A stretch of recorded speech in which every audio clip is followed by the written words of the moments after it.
আর বাবা চালায়, বুঝলি? হুম। আরে হিরোইনের কথা শুনেছি, প্রধান কাকার ছেলে এখন ভালো আছে তো? এনে ঠাম্মা মরে, এই তো ঠাম্মা মরে গেছে, এখন নেড়া হয়ে যায়, চুল ঠিক মতন উঠতে পারিনি, তার মধ্যে তারপর আবার ওই অ্যাক্সিডেন্ট। বল তাহলে, বল কি হলো তাহলে? জীবন শেষ না? পয়লা হয়ে যাচ্ছে জীবন।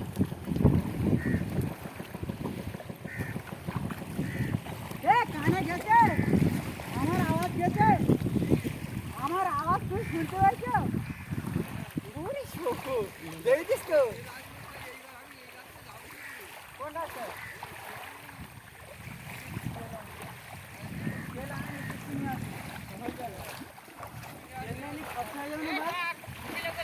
তেল নিয়ে এলে খরচা না, বিকেলবেলা নিয়ে আসা হবে। এখন তেল আসতো সুন্দরবনে মাতলা নদীতে এই বোট চলছে। একদম খেয়ালি।